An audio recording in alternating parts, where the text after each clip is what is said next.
pulis na kayo, mga hinihiling ko sa inyo, maging kakampi tayo! Si Nanay Digong, pinakaunang 50 yan! 50 days pa lang ni Nanay Digong!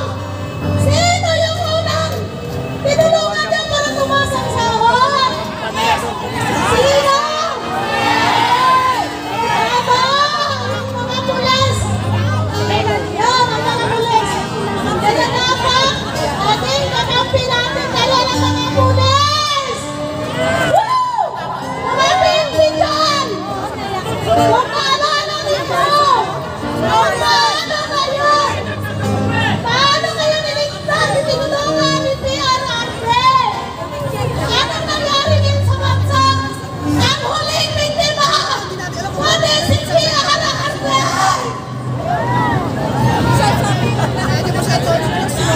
Masakit!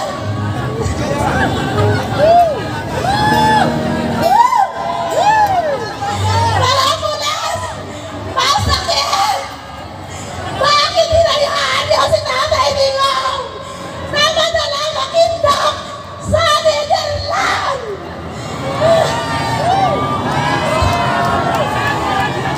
Palakpakan po natin, Atty. Trixie Cruz! Palakpakan din natin, Ma'am Joey DPB! Ganito, lahat tayo buong Pilipinas naghirap dahil sa administrasyong baga.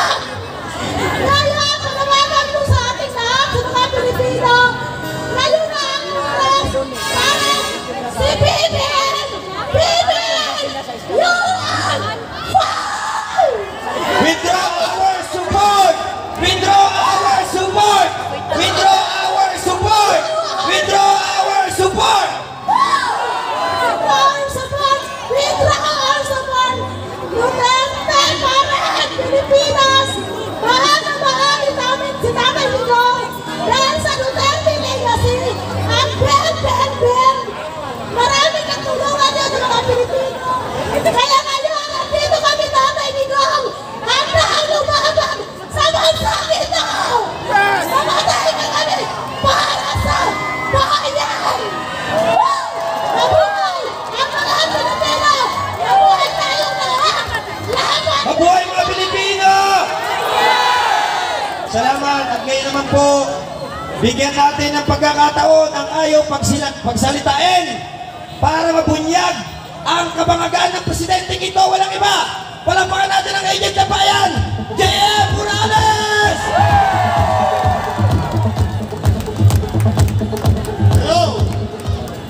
Hello, magandang gabi sa inyong lahat. Naririnig niyo ba ako dyan sa dulo?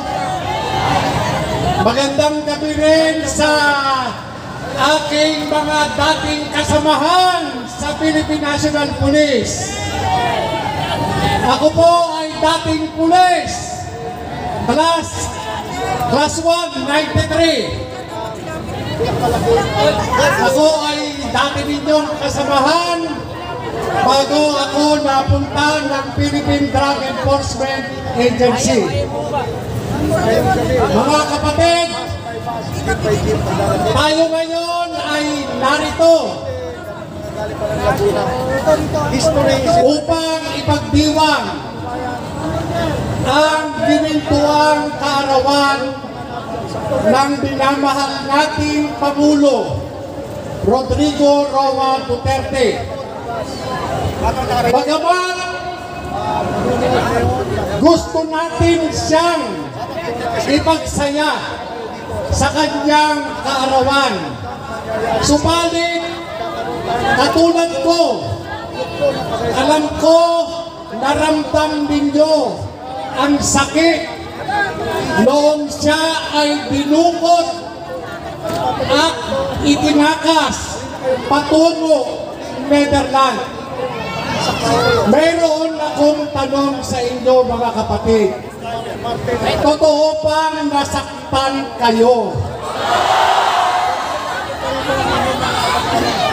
Totoo ba na ang ilan sa inyo ay umiyak?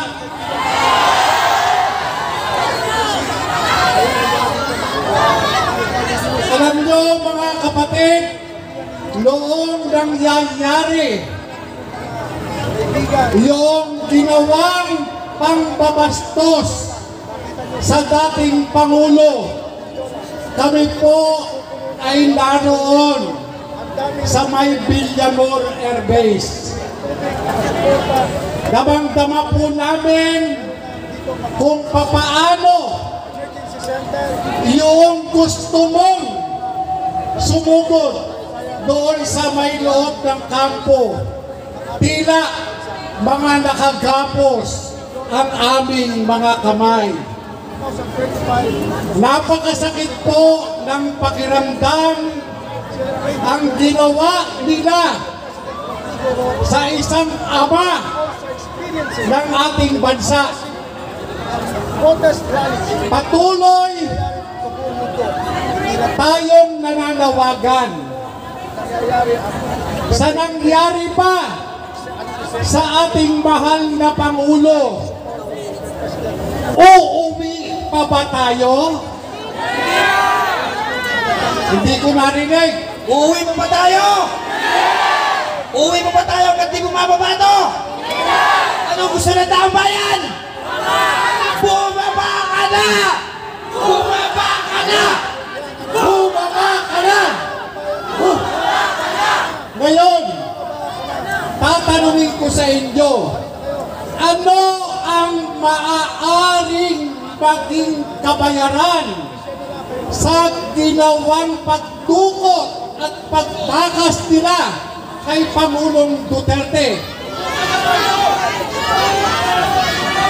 Ano po? Mag-resign. Sino yung magre-resign?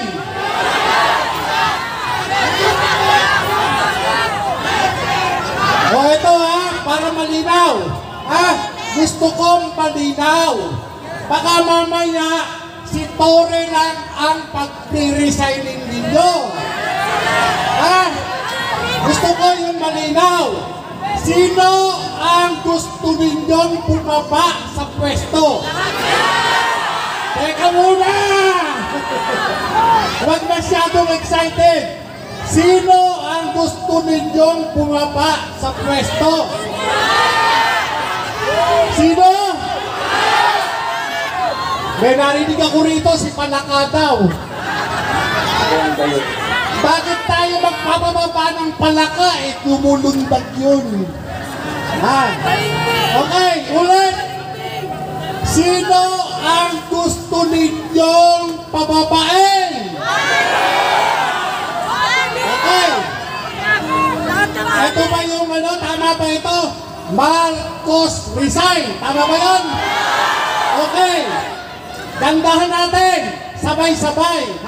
Bibilang ako ng 3, sabihin, Marcos resign. Okay. 1, 2, 3. Marcos resign! Marcos resign! Marcos resign! Marcos resign! Marcos resign! Okay. Ano nga uli? Ano yung sinasabi rito? Okay. Anong sinasabi ng mga pulis? Marcos resign! Marcos resign! Teka muna. Ano? Yung mga pulis ang tinatanong ko Ano ang sabi ng mga pulis? Withdraw our support! Withdraw our support! Okay. Alam nyo, yung mga kapatid nating mga alagad ng batas, nag-aantay lang yung mga yan. Alam ninyo, itong mga kapatid natin, sa paghawak ng sandata, sila ay nag-aantay lamang sa aksyon ng mga ordinaryong taong katulad natin. Kaya huwag tayong magagalit. Maya-maya, kasama na natin ang mga yan! Walang tulugan! Walang tulugan! Walang tulugan! Walang tulugan! Alam Dito, teka. Ito ha. Gutom na sila eh. Bigyan ng burger yan! Bigyan ng burger yan! Bigyan ng burger yan! Okay, mga kapatid.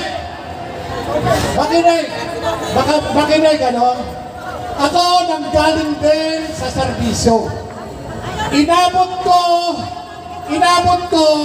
noon, noong magkaroon ng EDSA 2. Noong EDSA 2, ako ay kabilang sa na-deploy sa EDSA. Katulad nila ngayon, huwag natin iisipin na sila ay kalaban natin. Pagkos darating ang oras, malay ninyo, ngayon na, yung commander nila, kasama na natin. Kaya, huwag natin silang ipahiya dahil ang mga yan nag-uusap-usap na sa kampo. Babaliktad na ba tayo? Sasama na ba tayo kay Agent Morales? Sasama na ba tayo kay Captain Dado? Sasama ba tayo kay Colonel Betran? Yan po ang sikretong pinag-uusapan ngayon. Kung papaano sila sasama sa ating pagkilos.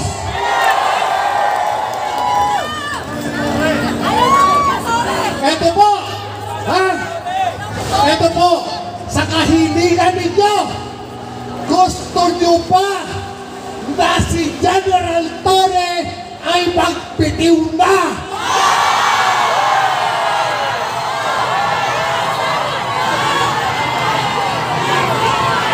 Okay,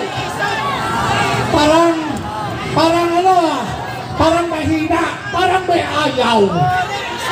Okay, tatanungin natin yung banda rito. Gusto niyo ba na bumaba na si General Torre? Aba, nakikita ko yung mga pulis kumaganong, oo.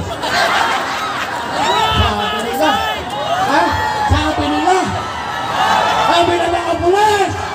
Oo. Sabi nila. O dito, may tanong uli ako. Gusto niyo ba na bumaba na sa pwesto si General Romel Marpil?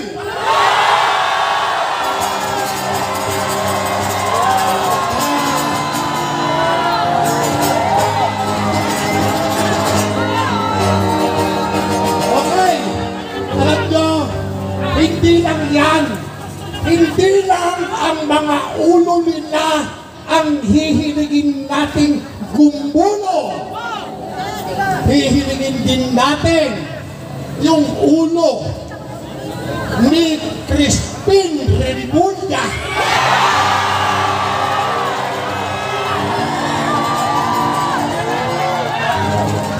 Okay, hilingin natin na huwag ka nang mahiya.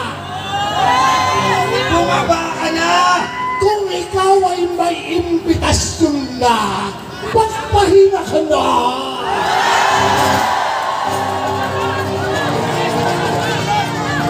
Ganon din, yung pulidong-pulido kung kumilos. Kilala niyo ba yun? Yung nagre-regalo ng sports car? Yung kulay red? Kilala niyo ba yun?